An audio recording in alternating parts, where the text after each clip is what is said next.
Quando você joga, você acerta ou erra o arremesso da vitória, a reação está lá. Você pode ver como as pessoas reagem, você pode senti-la. A energia estava lá. No que eu faço agora, isso não acontece. Eu não vejo como as pessoas são impactadas pelo querido basquete ou pela criação do Jipunes e divulgar isso. Eu gostaria de poder ver uma família passando de carro na primeira vez que a filha ouve a Lily's Lemonade e ela canta junto. E isso não está lá. Então, esse é o desafio. Isso é a única coisa que eu sinto falta, é ser capaz de alimentar-me da energia. I think you gotta have a dream. The School of Greatness. Really? Yeah. Please welcome Lewis Howes. A minha primeira pergunta pra você é... Eu quero saber quem foi seu maior professor durante a infância. Você teve uma infância interessante, você viveu por um tempo na Itália, voltou pra Filadélfia, eu acho que foi isso, né? E quem foi seu professor mais importante nos primeiros dias? É engraçado, eu tive muitos. Meus pais foram ótimos. Ao crescer, eles me ensinaram a importância da imaginação e da curiosidade, a compreensão de que se você quiser algo, não apenas se sentar e dizer, sim, você pode fazer tudo o que quiser. Sim, você pode, mas precisará se dedicar para chegar lá. Eles me ensinaram isso muito cedo. E quando você cresce como uma criança pensando que o mundo é todo seu e que tudo é possível se você trabalhar duro para isso, você cresce com essa crença fundamental. E quem te influenciou mais, o seu pai ou a sua mãe? Ambos influenciaram em momentos diferentes. Minha mãe, diariamente. Meu pai me influenciou num momento muito crítico, quando eu tinha entre 10 e 11 anos de idade, eu jogava basquete em uma liga de verão muito promissora na Filadélfia, chamada The Sonny Hill League, onde meu pai e meu tio jogaram, além de vários grandes jogadores de todos os tempos.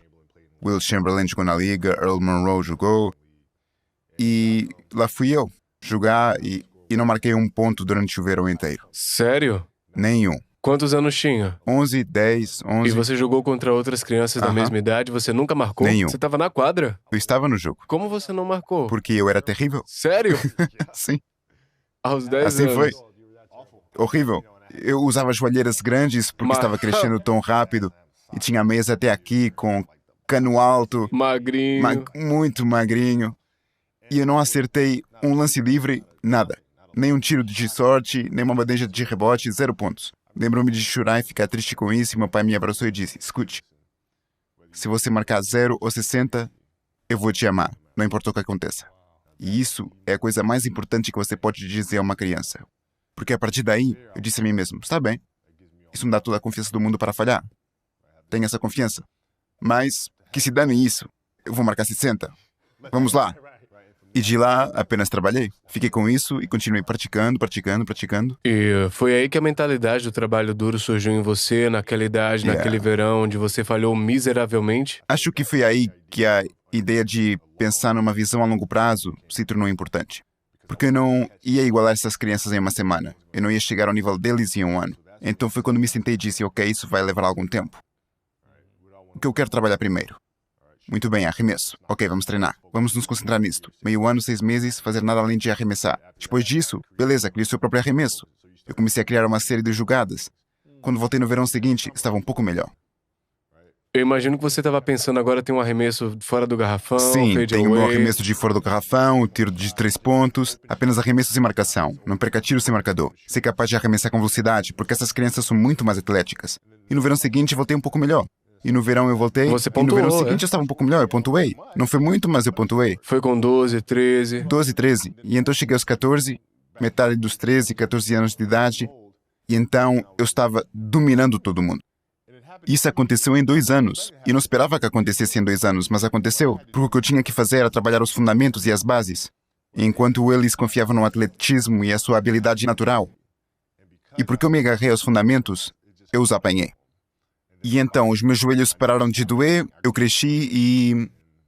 E aí seu atletismo, uma vez que você tem os fundamentos, Exatamente. o trabalho duro, mentalidade, somado ao Exatamente. atletismo é o fim do jogo pros outros, então né? foi fim do jogo. Uau, então a partir dos 13 você é bom na média. Eu era bom. E então, no final do meu... Quando fiz 14 anos, me tornei o melhor jogador do estado. Aos 14 Aos anos? 14 anos de idade. Então, dos 12 pro 14, você passou de 0 pro melhor do Sim. estado, de todas as idades. Sim.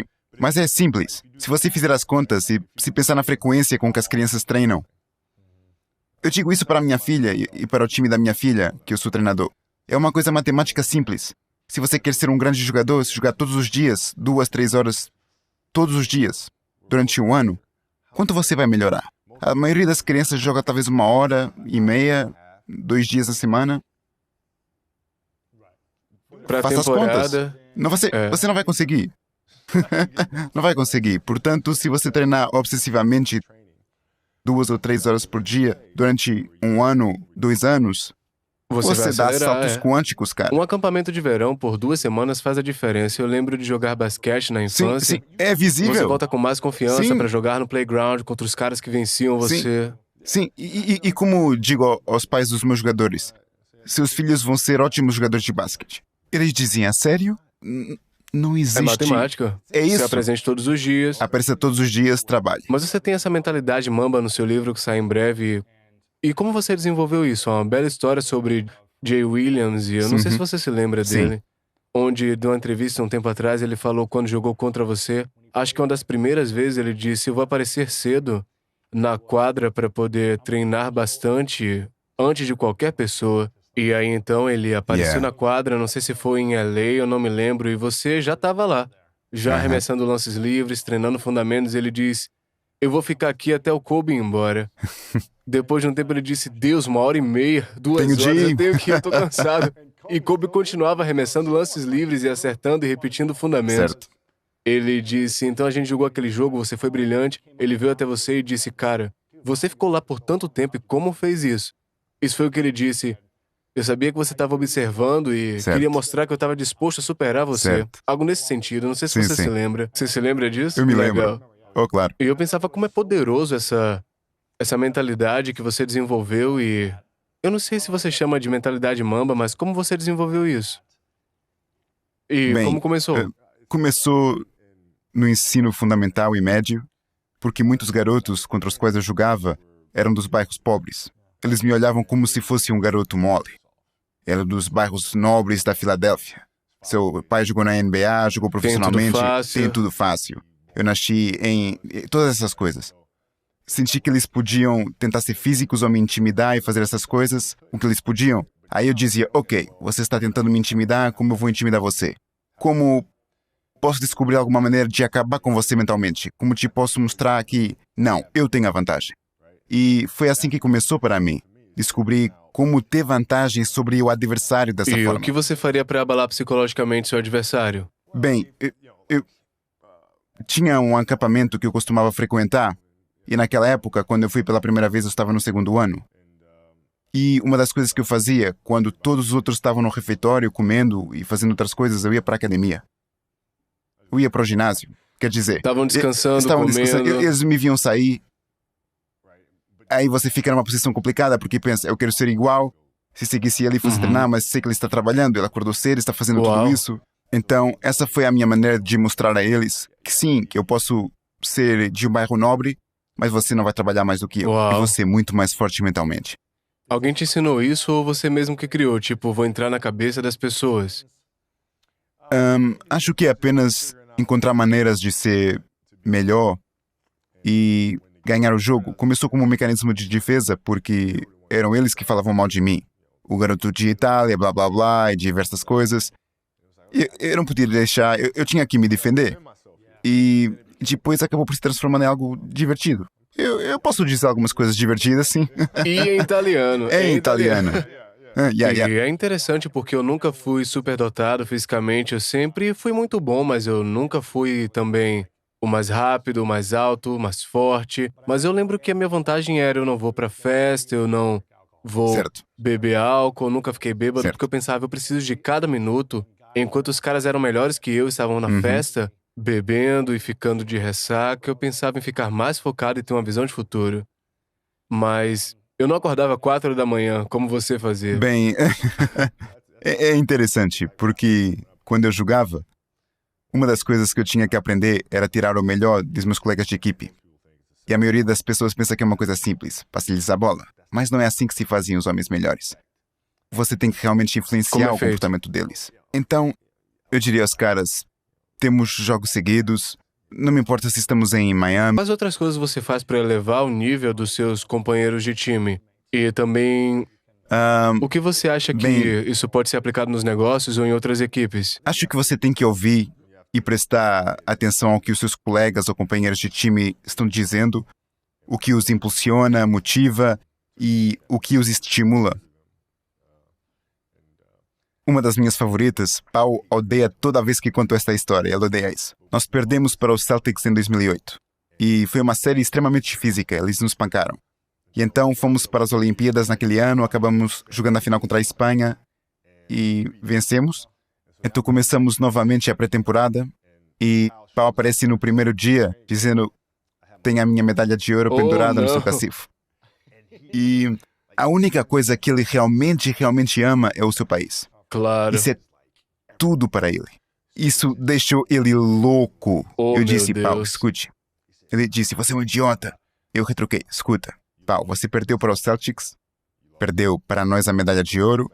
Não vamos fazer isso 3 vezes seguidas Uau, este ano, isso tá bem? Nós vamos brilhante. vencer. E foi isso para E ele. provavelmente ele foi para um outro nível, né? Bem, para começar, Pau era um fenômeno. Ele só precisava de ganhar uma forma física sensacional e precisávamos que ele estivesse assim. Ele conseguiu e nós vencemos campeonatos consecutivos. Isso aí. Yeah. Qual a importância de entender a psicologia do comportamento humano, de trabalhar em equipe ao invés de confiar apenas nos seus próprios dons e talentos? É provavelmente a coisa mais importante. Nesta cultura, em nossa sociedade, você pode fazer coisas fenomenais individualmente, mas nunca alcançarão o seu potencial máximo se não for coletivamente. E você tem que descobrir como fazer isso. E Phil Jackson era ótimo nisso. Phil não treinava apenas a equipe ou os jogadores. Ele lia tudo sobre cada jogador. Sério? Ele aprenderia sobre sua história, como você cresceu, como foi criado. Ele lia todas as entrevistas e aprendia sobre você. O que lhe permitia entender melhor o que o motiva, quais as suas inseguranças. Isso ajuda a se comunicar melhor com você. Ou até mesmo te irritar, se for necessário. Quando você aprendeu que era importante entender quem são seus colegas de equipe, que eles gostam e odeiam, foi no colegial ou foi depois disso? Como aconteceu? Não, eu aprendi com o Phil. Ouvi uma passagem em 2003, quando o Shaq estava lesionado, e Phil me chamou em sua sala e disse: precisamos que você ligue as turbinas e comece a marcar mais se quisermos vencer. Então, eu acabei pontuando mais. Acho que foram 9 jogos seguidos com mais de 40 pontos. 9 seguidos? 9 jogos seguidos. E então o Shaq volta no penúltimo jogo e Phil me chama na sua sala e diz: Kobe, preciso que você vá mais devagar com seu jogo. E eu disse: por quê? Estamos ganhando? Não te entendo. Ele diz: nosso objetivo é ganhar o campeonato. E podemos chegar à Conferência Oeste com você jogando assim, mas no Leste, podemos dominá-los por dentro com o Shaq. Mas se você continuar fazendo isso, vamos perder o Shaq. Vamos perdê-lo. Sua motivação, seu entusiasmo. O que a desencadeia. Então, preciso que você recue para que possamos colocar o Shaq mais à frente até junho. E olhei para ele e pensei: ele é um gênio. Uau, muito inteligente. É um cara inteligente. Então eu coloquei o pé no freio. Uau. Yeah. Qual foi o maior desafio desde que se aposentou? O que aconteceu? O maior desafio?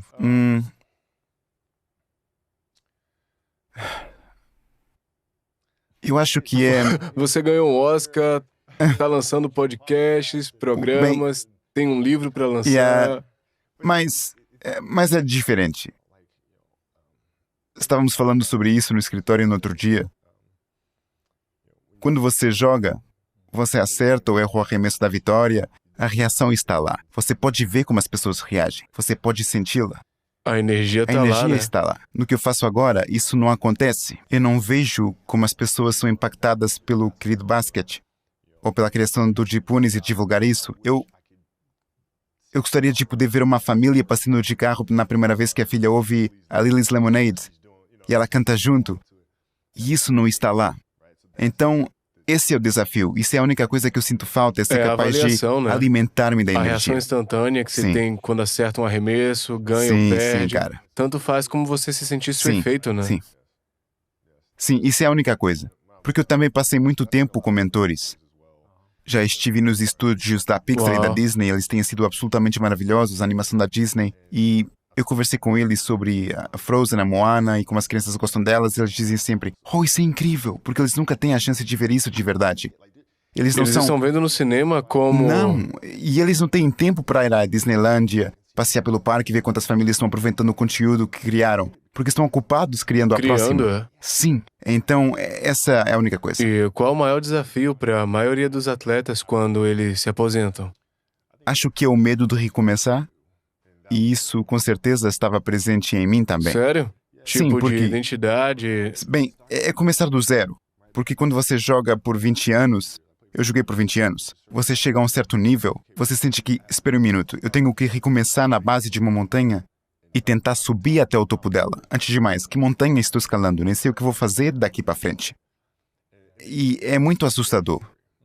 É Mesmo muito para você. assustador. É claro que sim, claro que sim. E o que me ajudou, na verdade, foi machucar meu tendão de Aquiles. Porque isso me obrigou a sentar e dizer, ok, hoje pode ser o dia que a sua carreira termina. A qualquer momento que você tá jogando, né? Agora, o que você faz? Você tem essas ideias de fazer algo com a sua vida depois do basquete, mas... E se hoje é o dia em que você... É isso, agora o que você faz? Então eu tive todo esse tempo sentado lá com a minha lesão no tendão de Aquiles e contemplando e pensando e disse, é melhor começar a trabalhar. Uau. E foi isso.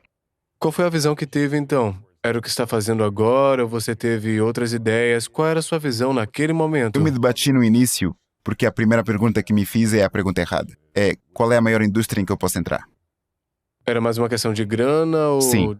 Pensando em dinheiro. Os atletas estão dizendo que não se pode ter mais renda ao se aposentar, seu rendimento está aqui. Eles dizem, ok, isso é um desafio, o que posso fazer? Eu me lembro de ter Você ido lançou ao... um fundo ou algo assim? Eu fiz isso. Então, fui dar uma volta e disse para mim mesmo, ok, pare de pensar assim, você está pensando da maneira errada, porque você começou a jogar basquete. Porque adorava, tudo bem, o que você gosta de fazer? Bem, eu adoro contar histórias. Muito bem, vamos fazer isso. E foi aí que tudo começou para mim. E, além disso, comecei a aprender mais sobre a indústria financeira e sobre os jogadores falindo após se aposentarem. E eu me perguntei, ok, como posso minimizar as chances disso acontecer? O que posso fazer para investir o meu dinheiro sabiamente? Além disso, ajudar a controlar em certa forma o resultado. Então, eu liguei para Mike Repole. Ele foi um empresário que construiu Vitamin Water, Pirates Booty e outras empresas, e eu comecei a aprender com ele. E aí surgiu a oportunidade de investir em Body Armor, que É muito estamos bom, é bebendo agora. delicioso. Mas tudo isso veio da lesão Sério? e de fazer uma autoavaliação e enfrentar aquele quarto escuro do que vinha a seguir. Contar histórias é algo que você ama bastante, então qual é a história na sua vida que você fica voltando constantemente? Algo que você ouviu quando criança e te inspirou, um livro, um filme, que você se reconheceu nele? Isso é engraçado. Existem muitos filmes, mas há uma frase de um dos meus professores de inglês na Lower Merion, o Sr. Fisk. Ele tinha uma ótima frase que dizia, descanse no final, não no meio. E isso é algo que eu sempre faço. Eu não vou descansar, vou continuar pressionando. Há muitas respostas que eu ainda não tenho, até mesmo perguntas que eu não tenho. Mas vou continuar. Eu vou continuar e vou descobrir essas coisas à medida que avançamos. Basta continuar construindo dessa forma. Eu tento viver de acordo com isso, o tempo todo. Descanse no final. Descanse no final. Qual é a pergunta que mais corrói você que você ainda não respondeu? A pergunta que me come vivo e que eu ainda não Que respondi. você ainda procura a resposta? Eu ainda estou procurando a resposta de como contar uma boa história. acho que ninguém tem essa resposta. Eu, quando me sentei para escrever Dear Basketball e refleti sobre o que eu queria dizer, você tem certos atos na forma como você estrutura certas coisas, os altos e baixos da história, certas formas que existem desde o início dos tempos. Mas é uma ciência tão exata, Desafiador, né? certo? Então, E... essa pergunta é realmente interessante. e por que você quer contar uma grande história? Acho que as histórias são o que move o mundo.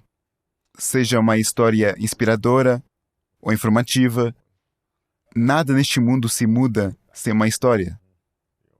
Quer seja o mundo político ou o mundo esportivo, nada se move sem uma história. Portanto, acho que é a raiz de tudo.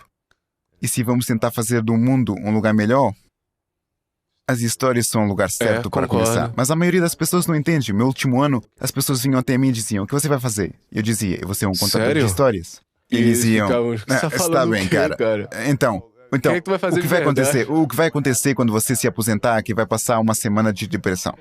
E depois a segunda semana vai ser com uma negação e tudo mais. Eu estou bem, cara, sério, eu estou bem.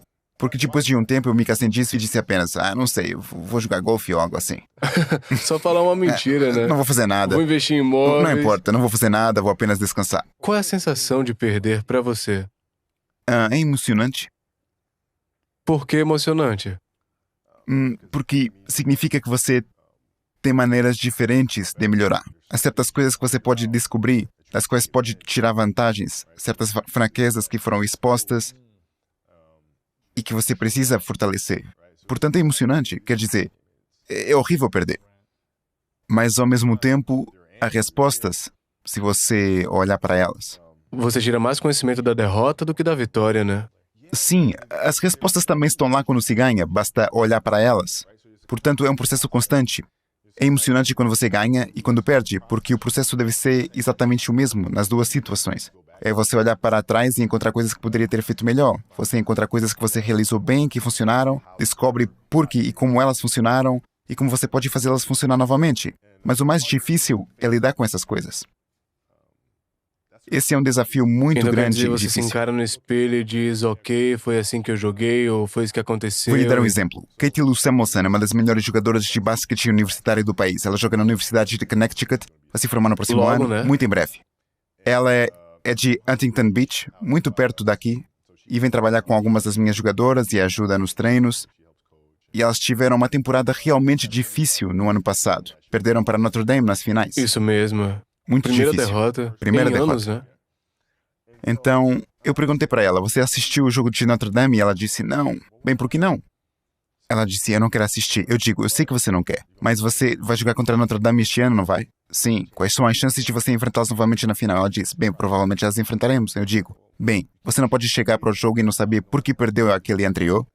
Então, os erros que você cometeu naquela partida é difícil, mas você tem que assistir e estudar aquele jogo para não cometer os mesmos erros outra e outra vez só porque você não teve a coragem suficiente para enfrentá-los. Então, ela veio para o escritório, eu a levei para a sala, nos sentamos e assistimos ao jogo juntos. E você tem que lidar com isso. Você tem que lidar com isso, aprender com isso. Caramba, deve ter sido difícil pra ela reviver isso. Yeah. A gente podia ter vencido, tudo que vem na cabeça. Exatamente isso, não é? Se pelo menos eu fizesse Exatamente isso, assim mesmo. não fizesse aquela falta. É isso mesmo. É bem por aí. Você olha para ela e diz: opa, aí está o problema. Nossa, aí está o erro. E todos esses pequenos detalhes. E é péssimo. Mas você não quer ter essa sensação novamente, pois não? Então você tem que encarar e estudar. E isso não significa que você vai ganhar na próxima vez, mas pelo menos você terá mais chances de vencer. E como era a sua rotina natural depois de cada partida? Você assistia quase todos os jogos ou alguns? Todos eles. Todos Todos. eles? O jogo Todos. inteiro? O jogo todo. Não, para com isso. Então, começou quando eu era quando Phil Jackson, seu primeiro ano aqui com os Lakers, um dos seus assistentes técnicos, Tex Winter, que eu chamo de Yoda, ele tinha uns 82 anos de idade quando chegou aqui. E ele foi responsável por me ensinar o triângulo ofensivo. Quantos anos você tinha? Eu tinha 21. Tinha que ver a fita, né? Isso, lá pelo meu quarto ano. Então, eu fui até o quarto dele, e isto quando não havia iPads ou algo parecido. Quando você está na estrada, você tem que ligar para a recepção, eles tinham que trazer a TV com a bobina, o VHS, a fita cassete, você coloca. E eu pensei que iríamos ver o que chamamos de toques. Observar todos os toques quando eu tivesse a bola, todas as decisões que foram tomadas, as boas e as más. Não era isso, estávamos assistindo do início ao final do jogo. E não a transmissão da TV. Estamos assistindo a transmissão do estádio. A linha de aquecimento, os intervalos.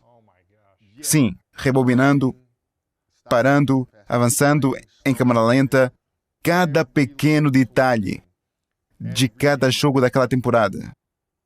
Com o Yoda de 82 anos. Deus do céu. Que é do mais brutalmente honesto que você vai ter. E o que essa temporada te ensinou? ela me ensinou a olhar para os detalhes, ver as pequenas coisas, a linguagem corporal e ver a energia entre os jogadores, nosso time e a outra equipe. Olhar para as táticas, observar a estratégia e ver como se desenvolve taticamente. E como já assisti a tantos jogos, isso me permitiu assistir ao jogo em tempo real, como se estivesse assistindo a um Caramba. filme, onde eu posso ver pá. Porque muitas vezes o jogo começa a acelerar. Mas se você treina para assistir horas e horas de reprise, o jogo não passa tão rápido. Você consegue verificar quem está fazendo o quê e por quê. Então você pode posicionar cada jogador no lugar certo em tempo real. Ver antes de acontecer, né? Sim, No futebol americano, a gente assistia uma vez por semana o filme do jogo, Uhum. mas não depois de cada partida. A gente já viu uma partida por Yeah. semana, então às vezes eram 3 yeah. por semana. Sim, você só Eu sei vai. que Tom Brady também é obcecado pelos reprises de jogos, quero dizer, Yep. vendo seu novo espetáculo, Tom contra um time, era tudo sobre ele dentro do estúdio, mesmo meses depois do jogo, ele estava estudando para se preparar, Sim. como se ele Sem parar. estivesse... Você acha que essa é uma das chaves, como se você não estivesse vendo o mesmo filme, seja como um orador no palco, ou como um artista, ou como um músico? Você tem que aprender, cara. A mesma coisa acontece com a Sério? Beyoncé. Após a sua performance, ela vai imediatamente rever o show no seu laptop. Não. Sim, para ver como fazer melhor. O que poderíamos ter feito diferente, certo? É uma obsessão que vem junto. Você quer que as coisas sejam o mais perfeitas possível, entendendo que nada é perfeito. Mas o desafio é chegar o mais perto possível da perfeição. E o que você pode fazer está em suas mãos. Portanto, controle aquilo que puder. Possa assistir fitas o dia todo, vai me ajudar. A melhorar, né? Sim. E você conseguiu que seus colegas de equipe seguissem essa obsessão que você tinha? Você os encorajou? Como foi a estratégia? Não tem como forçar alguém a fazer isso. Mas o que você pode fazer é alterar o comportamento e também mudar a linguagem de como eles falam sobre o jogo. Então, no ônibus, nos aviões, no vestiário, após o treino, eu assistia ao filme, puxava o Paul, Lamar e Fish para o meu lado e dizia: vamos ver isto, provavelmente deveríamos ter feito isto, Então aquilo você e mostra um aquilo. pouquinho pra eles Sim. aqui e ali. E você fala com eles sobre a execução. Nunca é, vamos lá, galera, podemos fazer melhor, vamos lá, podemos fazer melhor. Isso é uma coisa de apoiador. Um líder tem que tratar de ajustes táticos. Coisas que podem ser feitas. Ok, a defesa está fazendo isso e aquilo, mas deveríamos fazer daquele jeito. Então, por causa do seu exemplo, no meio da temporada, você começa a ver que eles se comunicam da mesma forma com você. E é como Nossa. se, Kobe, eles estão fazendo isso e aquilo com você, talvez devêssemos fazer. Você diz, ok, ótimo, isso é incrível, vamos fazer isso. E a respeito da 16ª, 17ª e 18ª temporada, você ainda assistiu os jogos de maneira tão obcecada como nos primeiros 10 anos? Você fazia Não, isso? não agora. Quando eu estava jogando, Quando estava sim. jogando. Quando eu estava jogando, o que eu estava fazendo era estudar o jogo, mas estudando nossos jogadores mais jovens. E vendo em que áreas eles precisavam se desenvolver e como eu poderia ajudá-los a desenvolvê-los. Quer dizer, esse foi um grande desafio. Você deixa de querer ser o único jogador dominante para entender, eu tenho que ajudar esses outros caras. Como posso ajudar os outros? É difícil. Você foi tão dominante ao longo da carreira, um dos maiores de todos os tempos. Você tinha alguma fraqueza?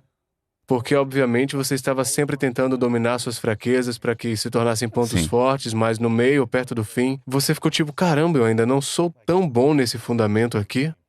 O desafio para mim sempre foi a compaixão e a empatia. Porque você estava sempre, galera, vamos lá, vamos ganhar, cala a boca, não reclama.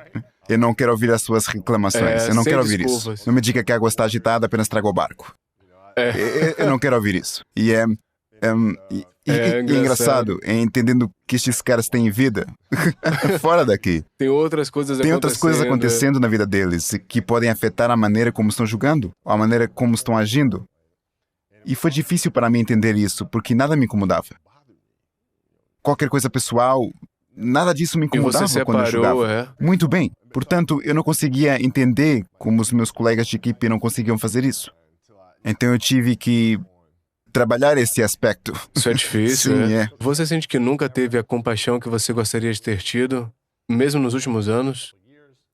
Sim, acho que por volta de 2009 as coisas começaram a mudar para mim.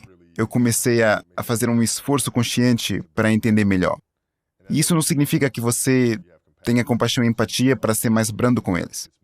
É mais você se afastar, se colocar no lugar deles e entender o que eles estão sentindo. E então, você tem que tomar certas decisões sobre quais chaves eu tenho que virar para elevar este jogador a outro nível. Portanto, não se trata de ficar de braços cruzados e ser feliz. Você é o líder. Seu trabalho é obter o melhor deles. Mesmo que eles não gostem no momento. Uau. E do que você mais se orgulha nas suas 20 temporadas? Sinceramente, pode parecer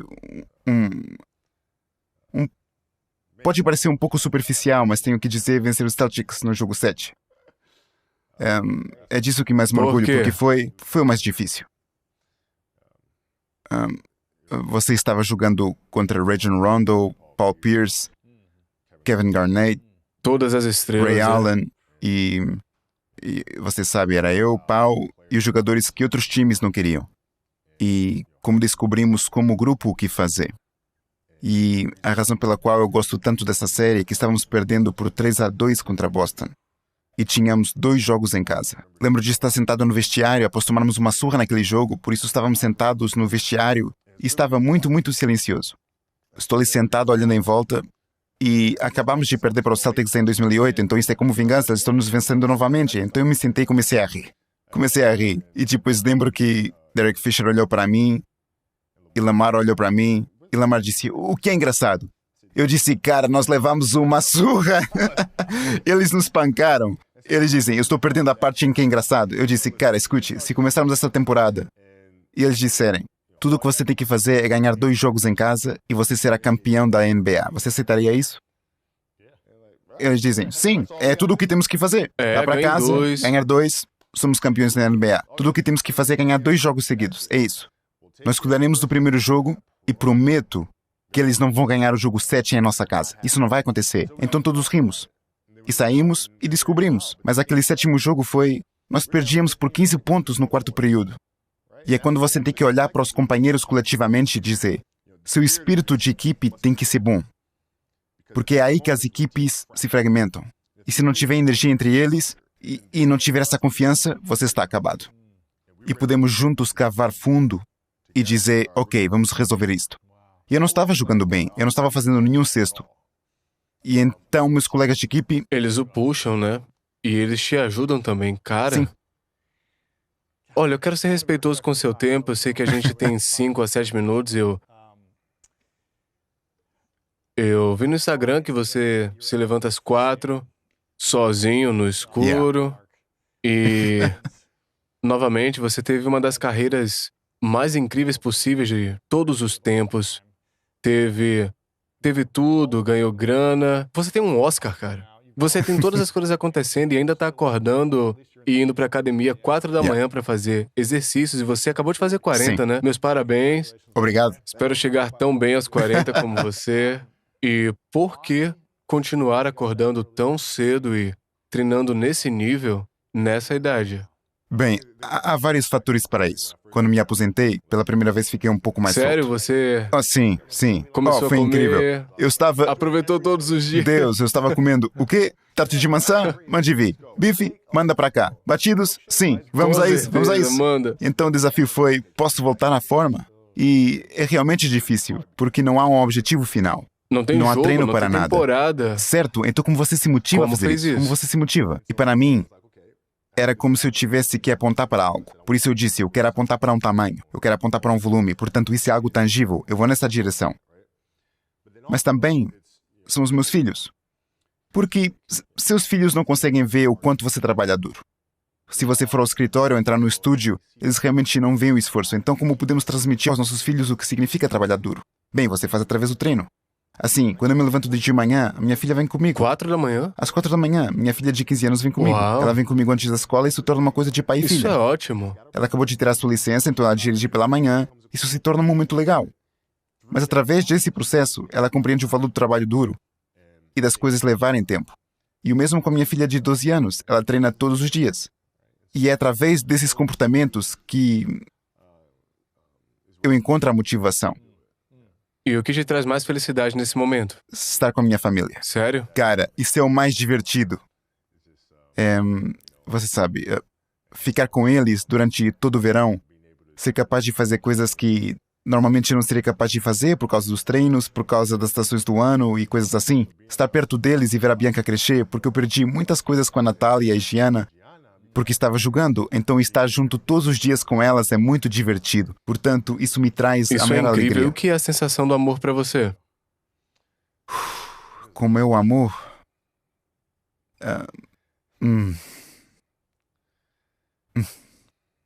A felicidade é tão... acho que não. Acho que não posso descrever o amor como felicidade. Acho que o descreveria como uma bela viagem. Tem seus altos e baixos, seja no casamento ou na carreira. As coisas nunca são perfeitas.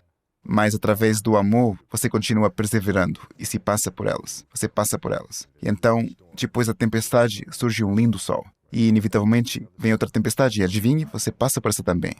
Então, acho que o amor é uma certa determinação, persistência para passar pelos bons e maus momentos. Com alguém ou algo que você realmente ama. Você tem um novo podcast agora chamado The Punis, que eu comecei a ouvir. Ouvi os 2 primeiros episódios, são muito legais. São episódios de 13 a 15 minutos, que são desenhos para crianças, animados, e é muito legal. E o que eu mais gosto deles é que eles são divertidos e também tem músicas originais, tem toda uma pegada muito legal.